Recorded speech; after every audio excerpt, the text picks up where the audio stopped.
Well, thank you very much. And hello, everybody. How are you all?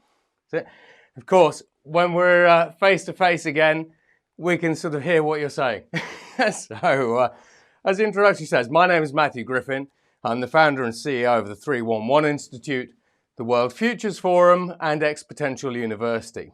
So, as a futurist, I look at the future, which is really the next 20 years, and also the deep future, which is the next 50 years. So I work with the vast majority of all of the G20, as well as the vast majority of multinationals, many of the multinationals that we're actually using today, to help them see, build, and then lead the future that I'm going to unveil for you. So during this particular presentation, we're going to start here. Now, when we have a look at businesses today are being impacted and directed not by just a few trends, but by hundreds of trends. Now, a lot of these trends can come under these following categories. Changing consumer behaviors. We saw this manifest itself particularly during the global pandemic, where everybody, ostensibly 70 to 80% of the world's population, were put into lockdown and pretty much forced to use digital channels. We saw future of work change substantially, and so on and so forth. Digitization, which is its own mega trend. However, increasingly, while a lot of organizations talk about digitization, we are now starting to enter what many call the post-digital era. And this is where we can look at examples of mixed reality, immersive reality, the Metaverse, and so on and so forth. We have emerging technologies. Now, when we have conversations with the vast majority of CEOs, one of their greatest concerns when we talk about the future of business disruption and change and transformation, emerging technologies is often in the top three, and quite often at the top, along with talent and hiring. We have globalization. Now, globalization has been with us for many, many decades, but today the speed of change, our digitally connected world, means that globalization takes on a very new meaning. We have speed. It used to be the case if you saw a future trend coming along, or a future market or future business opportunity, or a disruption coming along, that you used to have, in some cases, decades to understand what it was, plan your response, adapt and change. But nowadays, the speed of change is so quick that your ability to see it and transform before it arrives and impacts your business is now incredibly difficult, and I have some examples of these. And then, of course, the other big trend, which was with us before the pandemic, but has now been supercharged, like many of the other trends, by the pandemic, is sustainability. And I'm going to be talking through all of these and how it relates to yourselves and to your customers and customer behaviors. Now, today, we live in a world where over 3.5 billion people on the planet are connected. Now, on the one hand, this means that I, as an individual entrepreneur, can have an idea, and provided I know how to execute, I can propagate that idea, that new product, that new service globally at a speed that was unfathomable just 10 years ago. I can change the lives of billions of people at a speed that was unfathomable a decade ago. But this also means that your new competitors can be a single individual sitting in New York who has an idea, who has the ability to build a product and then push it out to market with unparalleled speed and scale at costs that are thousands of times lower than they would have needed to use traditionally. Now, from a disruption perspective, We've all seen these kinds of charts.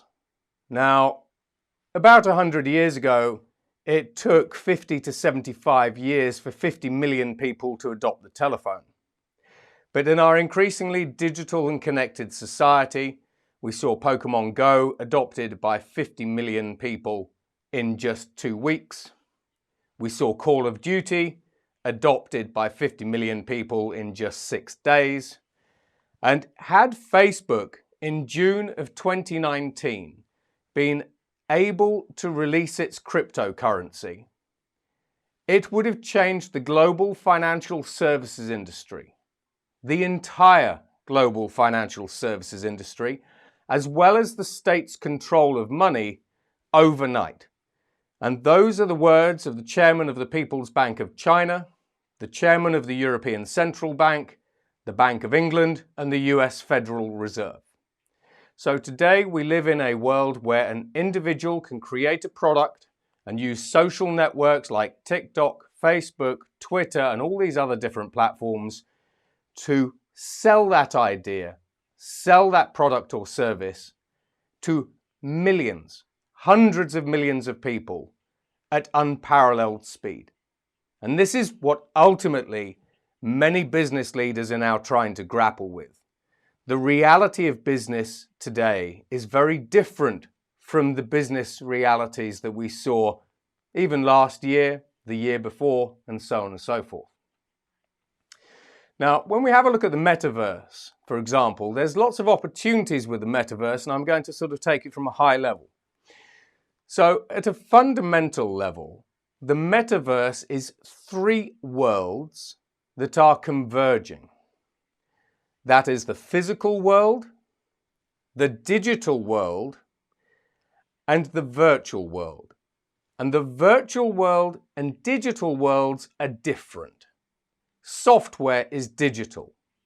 Virtual reality, augmented reality, mixed reality, those are virtual constructs. So the Metaverse is these 3 worlds coming together. Now, from an opportunity perspective, I would encourage you to ask the question when you are creating new products or services, how could we apply this new product or service to the digital world, the physical world, the virtual world, or combinations thereof? For example, how could we apply this new product or service to the digital and virtual world, or the virtual and physical worlds? Because this brings us into some interesting areas that I'll talk about in a moment. Now, the Metaverse is a slow burn mega trend. It will take time to get going. From a market opportunity perspective, it's estimated that the Metaverse alone is worth about $800 billion.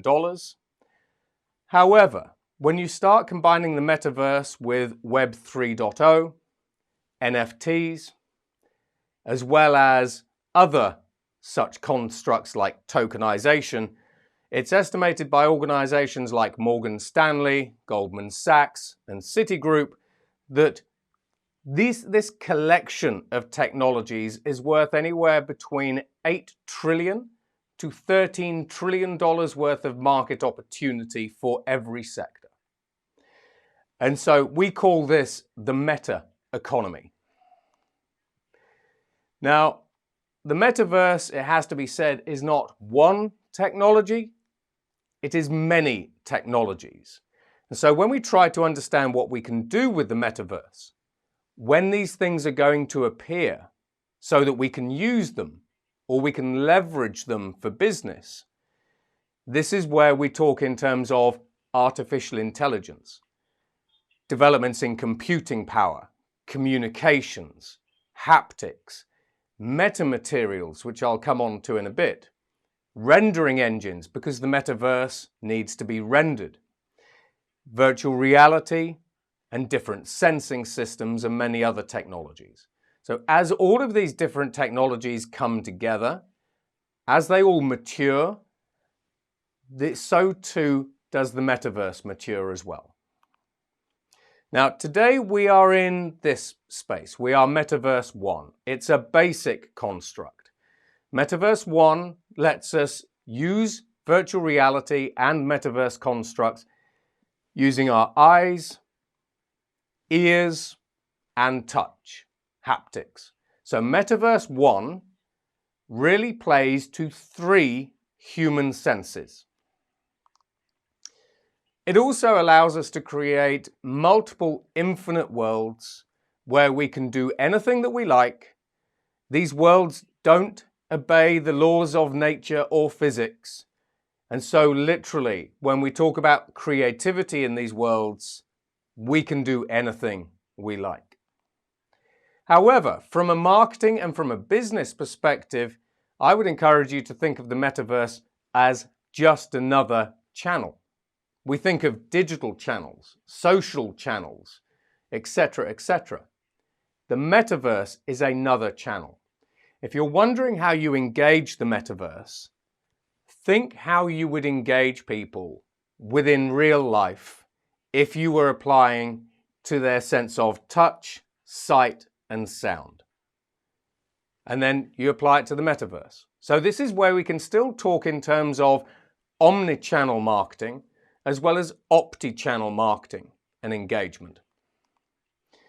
Now, when we do look at the metaverse, it leads us on to this. It allows us to market to people and engage people in new immersive ways. So whether this is augmented reality, mixed reality, or true metaverse, virtual reality. Or, as we start forwarding out, something that we call MXR, multiple sensory reality. Now, for example, in Hong Kong during the pandemic, there was a company that decided to pivot. This company was called HKTV, and as the name suggests, they were a television and entertainment company based out of Hong Kong. They ran a number of real malls with real estate. They pivoted to create virtual malls in 2020. They are now the world's largest virtual mall operator and virtual reality landlord, and their malls have over 47,000 stores from all of the big name brands that you can imagine, from Prada to Lego and beyond. So it's increasingly across Asia, whether it is Japan, whether it is China, whether it is South Korea and Singapore, millennials and younger generations are already embracing virtual malls and virtual shopping. Now, when we start having a look across different metaverse constructs and worlds, we have digital snacks. So for any of you that have children who play games like Roblox, Minecraft, Fortnite, and so on and so forth, you have Japanese sushi bars basically within a number of these different games. So even gamers get hungry, but a gamer is able to go to these snack bars and buy food, albeit virtual food, but they can buy food. Now, from an Otsuka perspective, this gives you a number of different opportunities, a number of two-way opportunities. So firstly, when we have a look at, say, Otsuka Sweat or Pocari Sweat, on the one hand, if you work with game creators like Roblox game creators, that Japanese sushi bar in Roblox could also stock virtual Pocari Sweat, which people can use Roblox money to buy. Now, on the one hand, they can collect these in-game items. They can sell them or trade them. But if you have something along the lines of an Otsuka wallet, or you have an exit, then they can trade all of the Pocari Sweat that they have collected in a game. For example, it might be a hide and seek game. Take it to one of your real world retailers and exchange a virtual token for a real drink. So we have ways to take real products into the metaverse and exchange them back out. When we have a look at things like ISOstar, exactly the same thing. Now, but I can do it in reverse. If I buy a physical ISOstar product, I can scan a code that code gives me in-game boosts. So for example, my character basically within these games or these metaverse worlds suddenly gets different powers, different abilities, different capabilities. They could get Robux money. They could get boosted. Now, if they collect all of them, if they collect all of the different flavors of ISO stars, for example, they get stickers, they could get extra boosts and extra games. So there are ways that we can bring the real world to the metaverse and the metaverse to the real world. And there's lots and lots of different examples.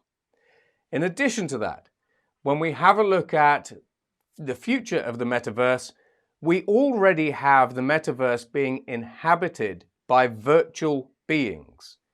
These are essentially virtual beings, whether they be humans or non-humans, that have neural network brains, that can create their own personalities, that can interact with people in different and authentic ways. These virtual beings could actually be your future metaverse sales reps.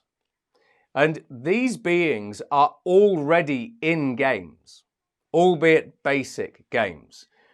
And these beings literally have a life of their own. They are not controlled by a gamer or a person. Now, when we have a look at the future of the metaverse, we have Metaverse 2. Metaverse 2 is arguably our end game. It is the point at which we are no longer able to distinguish what is real from what is not real. So this is almost akin to living in the Matrix. Now, when we start talking about being able to access the future metaverse, today we use very bulky virtual reality headsets. But I mentioned metamaterials earlier. Metamaterials developed by organizations like the University of Harvard, MIT, Facebook or Meta as they are now, mean that if you want to get into the metaverse in the next 3 years, you won't need a bulky virtual reality headset. You'll need something that looks like a pair of sunglasses. If you want to control different things within the metaverse, if you want to touch different things within the metaverse, then we will have smart haptic clothes. We will have what we call EMG rings, so we can get rid of the virtual reality controllers and I just wear a ring. And this EMG ring senses my muscles and what I'm doing, and it responds accordingly. So this is important. These technologies are important because the easier it is for us humans to access the metaverse and these virtual worlds, the more we are going to use them. This is the concept of making technology invisible. Now, when we talk about Metaverse 2.0, we have technologies that play to people's sight, sound, and touch as we do today. But actually out of Japan, in the labs, we have researchers who are developing gadgets that let us smell things virtually in the metaverse. We have other researchers in Japan who are developing gadgets that let you taste food, taste virtual food, like the ISOSTAR bars in the metaverse. So increasingly, Metaverse 2 plays to all 5 human senses: sight, smell, sound, touch, and taste. But also we have technologies coming through that let people interact with the metaverse, courtesy of organizations like HTC, using nothing more than our minds. And in Mark Zuckerberg's case, he wants to be able to beam the metaverse straight into your head, and he hired some very clever people from the US military to develop non-invasive brain-machine technology. So at this point, we are literally getting to the point where it is increasingly difficult to distinguish the real world from the metaverse's virtual world. Now, when we start talking about personalization, so the personalization of products, goods and services, we already live in a world where you can use my online data to gather lots of information about me and to try to construct a personality profile and a know your customer profile. To put this into perspective, Cambridge Analytica, with Meta, then Facebook, was able to get over 5,000 individual data points on every individual on Facebook's platform. Now, increasingly though, we are able to gather information about you offline as well. So just using this camera, for example, you can tell whether I'm going to have a heart attack, whether I have pancreatic cancer, whether I have depression, dementia, whether I sit in a chair all day because of my posture, and all kinds of different things. So I'm not really online, but using a camera and artificial intelligence and microphones and different sensors and wearables. As a brand, you can collect huge volumes of information about your users. So for example, using a Pocari Sweat example, you could use the camera here to detect the flush in my face and to figure out whether or not I'm dehydrated.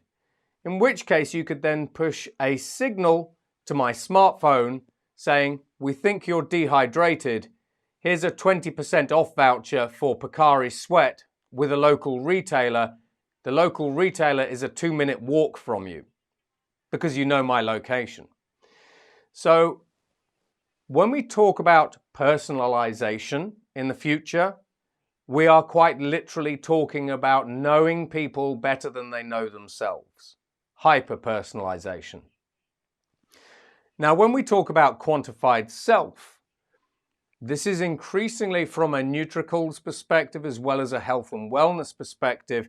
This is where we are able to gather all kinds of different information, whether it be biomechanical, biomedical, biometric, biochemical, which is maybe the ones that you're interested in a little bit more, as well as biomarker information.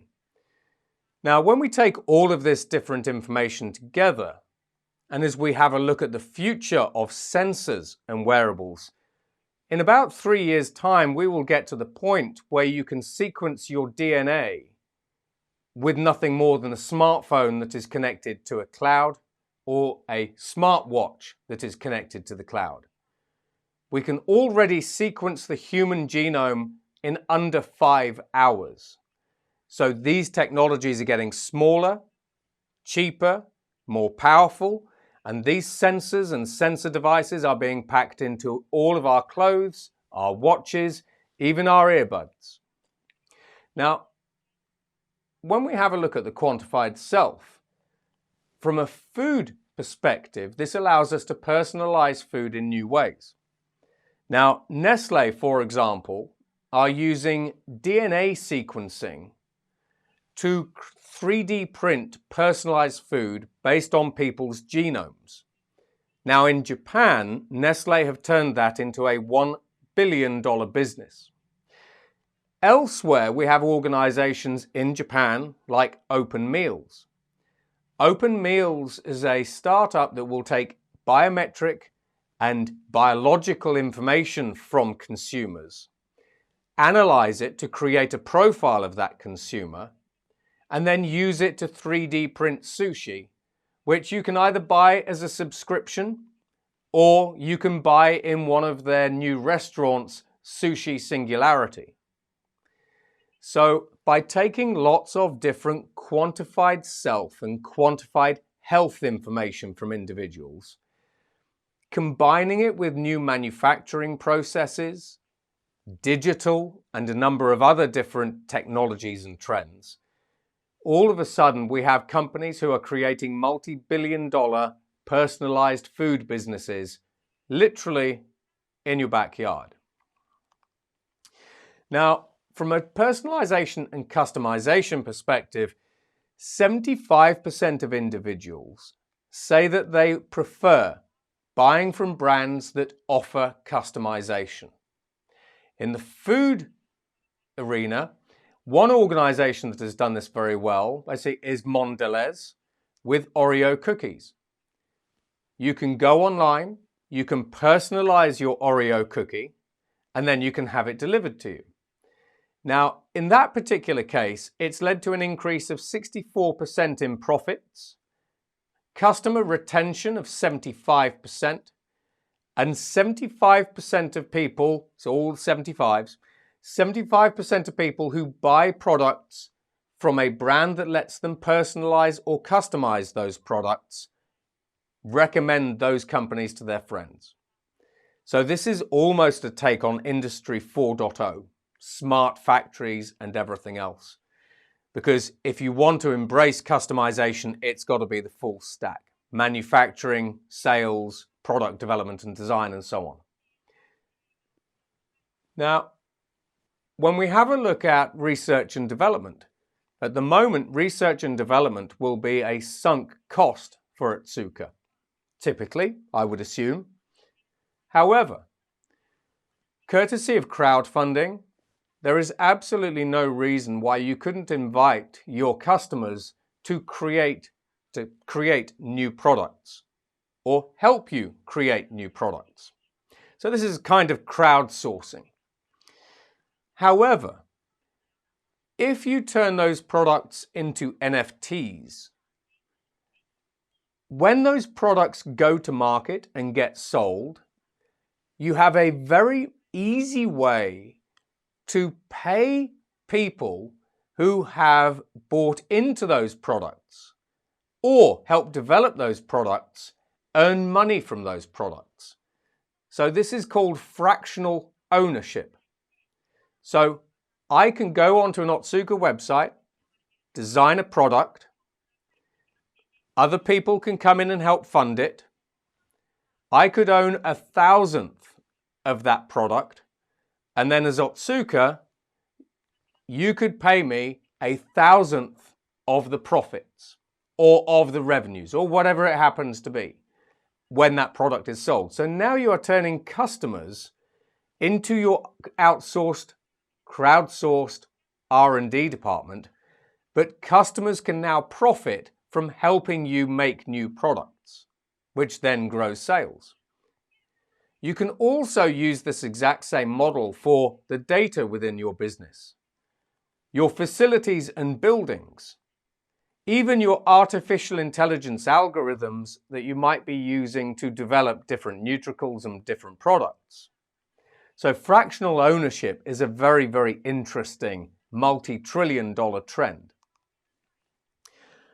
And then from a research and development perspective, we see more robots in labs. So increasingly we have robot labs that are operated 24/7 by robots, which increases the efficiency of your research and development, reduces costs, but also helps you try new things faster.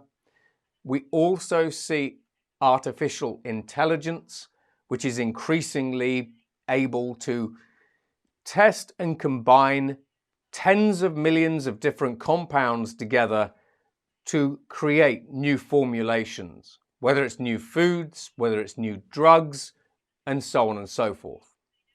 So this is where we get into the area of what we call synthetic chemistry and synthetic proteins. So for example, when we talk about synthetic proteins, that might be very useful to some of the products that you make. Now, when we have a look at business, we increasingly have this concept of business as unusual. Business as usual is now dead. It was dead before the pandemic. The speed of change, new emerging technologies, the growth of entrepreneurship around the world means that we live in extraordinary times. From a company perspective, you now more than ever have the opportunity to ask yourselves at the highest levels, what is your purpose as a business? If your purpose as a business is product sales, then you will create the most efficient manufacturing and distribution channels and operations that you can. You will focus on product R&D, and that's it. However, with a lot of organizations who are now reinventing their purpose, if your company purpose is actually health and wellness, then on the one hand, you can leverage your core business of food, which is an increasingly commoditized market. And if your purpose is actually to help people improve their health and wellness, this opportunity here is worth $20 trillion a year. This is where you can talk to customers about emotions, experiences, sports, different products and services. The two purposes are very, very different.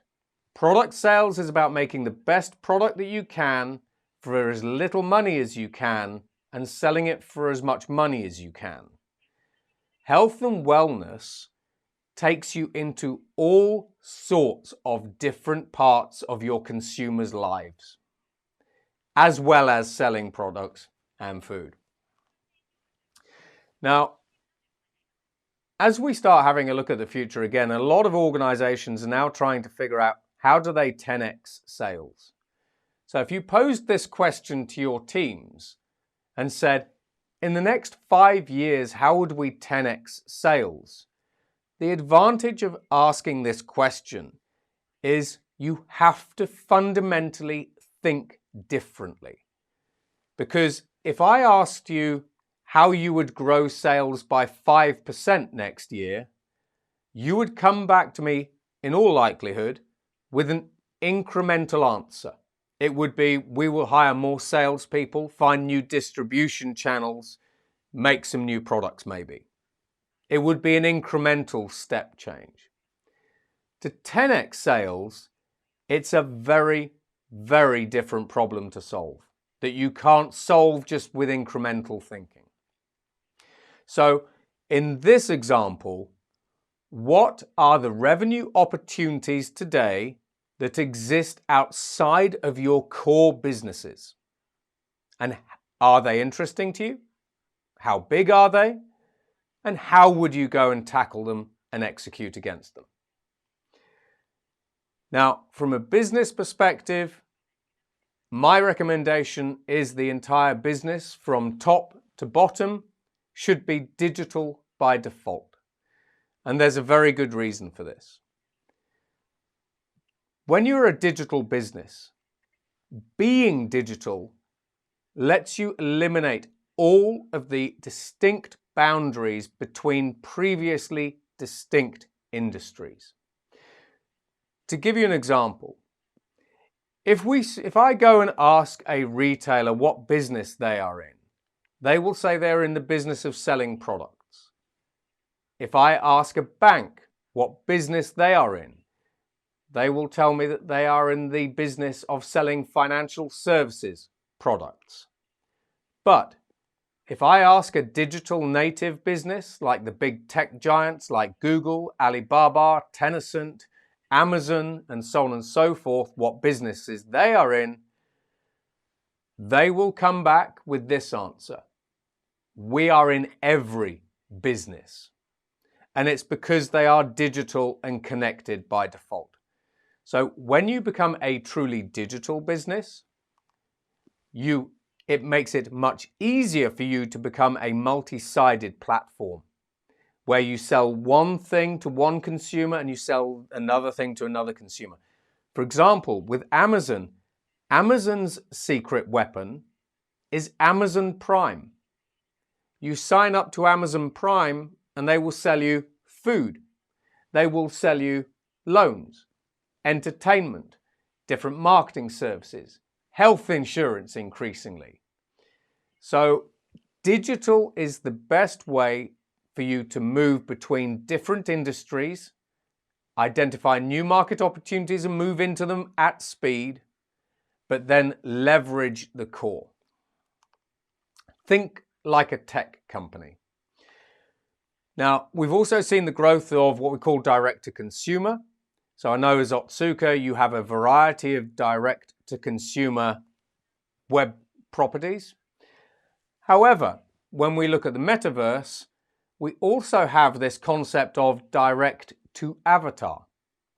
Now, if you're doing direct-to-consumer or direct-to-avatar, you can gather much more information about your consumers and your customers than you can using traditional distribution channels.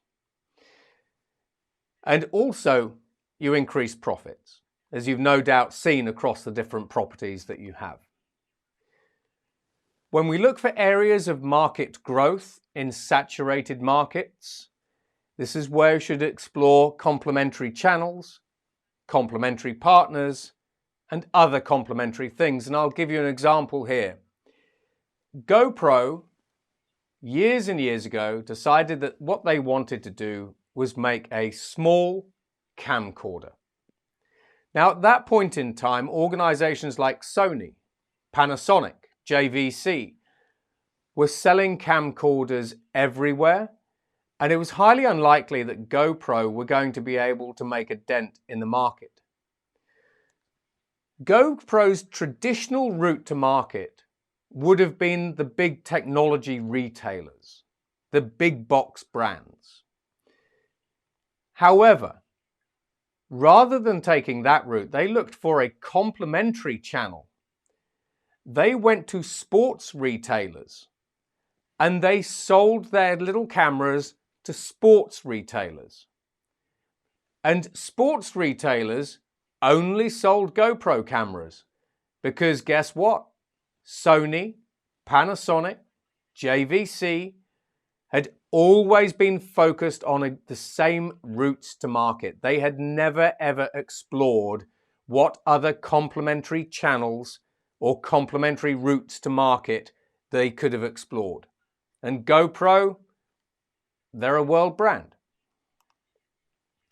Now, when we have a look at subscriptions, increasingly as a global organization, there is no reason why we can't bundle ISOStar with Pocari Sweat, or ISOStar with OS1, or with any other product. So as a digital company with a direct-to-consumer face, you could sell your own products, but also the products of even your competitors. It lets you open the door to all sorts of different things. And then the reason why I picked ISOStar is because when you actually have a look at ISOStar's search rankings, the organic search traffic for ISOStar is about 190 globally. Pocari Sweat, it's 113,000 locally. So by combining Pocari Sweat with ISOStar, you might be able to grow sales there. And then OS1, when you have a look at the global search rankings, it's 36,000. So there are product synergies that you already have that you can leverage, but also new product synergies you can leverage. In addition to this, when we talk about new channels, this is the Toyota e-Palette. When we see the advent of fully autonomous vehicles, vehicles that have no pedals, no steering wheel, no dashboard, you have the death of the car. What you now have is a fully autonomous pod. These fully autonomous pods can be fully autonomous, cashierless Otsuka shops, where these Otsuka autonomous shops can travel to anywhere within Japan or anywhere globally. So this is a new channel. This is the Citroën Skate. So when we talk about Pocari Sweat, have you had a conversation with Citroën about being the beverage of choice for this? Now you might be wondering what this is. This is a fully autonomous, self-driving gym. And then we have brands like Sofitel creating fully autonomous hotel suites. I dial up a fully autonomous hotel suite, it arrives at my door, I get in, and then I travel from one prefecture to another. This is a new channel for you. And it's not quite there yet. But have you had these conversations? Have you even thought about it as a new kind of retail experience or sales platform? When we talk about crypto mining, we could actually go even stranger. If you had an Otsuka app, you could give all of your products away for free, while still making perhaps even more money than you do today. An example of this is the city of Miami. The city of Miami have teamed with a cryptocurrency platform called Citicoin. As the citizens of Miami mine cryptocurrency, the citizens get 70% of the yield, of the rewards, of the dividends. Miami, the city, gets 30% of the rewards. Now, in Miami's case, because Miami citizens are mining cryptocurrency, Miami has now earned over $100 million in the first year from this. When they reach $400 million, the citizens of Miami will no longer have to pay any tax whatsoever. But the city of Miami will still be able to invest in infrastructure, events, schools, hospitals, and so on and so forth. So have you actually explored the use of cryptocurrencies to make yourselves even more money while giving all your products away for free? This is kind of the odd world that we live in. It begs odd questions. And then when we look at sustainability, we have companies like Notpla. So for example, with Pocari Sweat, it can come in a biodegradable bottle today, or it could come in a seaweed or cellulose packet like this one that's being held here, and you just eat the entire packet. Now, these packages are made out of seaweed and cellulose. They can be flavored. So you could have Pocari Sweat in a see-through clear packet that you just eat. Now, bearing in mind that Pocari Sweat has competitors like Gatorade and all the other organizations, no one else is doing this. And bearing in mind that when we talk about consumer behaviors, consumers want to align themselves more and more with brands that are ethical, have purpose, who look after the planet, who are sustainable, and who increasingly embrace ethical capitalism. In fact, anywhere between 80 to 90% of young people within different countries want to embrace ethical capitalism. So when we have a look at things like sustainable procurement, again, there's generally a mismatch what we see. 97% of CEOs say that sustainability is a top priority for them. However, it's only a top priority for 65% of procurement directors, and only 49% on average of suppliers have their ESG credentials checked. So the CEOs say sustainability is a number one topic.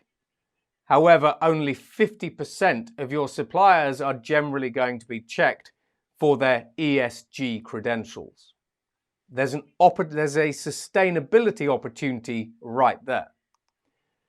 When we have smart supply chains, we have digital control towers, so digital twin supply chains.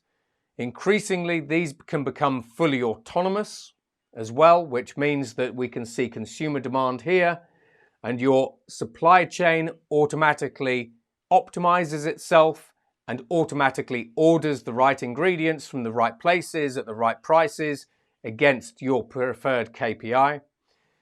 We have meta twins, which are digital twins, but now you've guessed it, in the metaverse. We have dark warehouses, so we have significant developments in machine vision, artificial intelligence, and robotics. So dark warehouses are now increasingly possible. These reduce your cost of operations by typically about 30% and more, but they do require capital up front to build. And then we have autonomous fulfillment as well. So for example, we already see companies like JD.com as well as Amazon becoming fully fledged, fully autonomous retailers. We have AIs that create products. We have on-demand customizable manufacturing. We have dark warehouses, autonomous fulfillment, and autonomous logistics. So JD.com and Amazon already have all of the patents and the technologies that they need to become fully autonomous, on-demand retailers for both food and fabric products. So for example, with Amazon, Jeff Bezos has now invested $250 million in vertical farms, being able to grow air from soy, or soy from air, whey from air, lab-produced palm oil, and so on and so forth. So there's a large competitor there. And then the last one, quantum supply chains. So if you have large global supply chains, trying to optimize those supply chains for whatever reason, whether it's sustainability, efficiency, just-in-time fulfillment, etc., can be very difficult. So organizations like BMW, who have very complex global supply chains, are now using quantum computers to optimize those supply chains. Are you? And as for me, that's it now. So my call to action for you all during this day is this. I would encourage you to explore what's out there, not just within your own industry, but in the adjacent industries, in adjacent countries and adjacent sectors. Experiment with things like open meals. Reach out to them perhaps. Start experimenting with some of these new things to see how you can fit them into your business. Do they fit into your business? But then also, I would encourage you to unlearn the rules of business. Because the way that we can build, scale, and operate businesses today is very different from how we did it even 5 years ago. And that's it. So as part of the day, you have access to these codexes. So I've written over 12 books now. We have trends, technologies, and innovation codexes, which I think might have been sent through to you already. The Trends Codex has over 200 trends listed in it with all the details. The technology, the Exponential Technology Codex now has over 250 technologies in there and what they are, why they are, and what they can do for you. And then the Innovation Codex is how you change an organization's culture to embrace disruption and to become future ready. And this is it. So thank you very much for your time. I hope you enjoyed the presentation, and it's been an honor presenting to you. Thank you.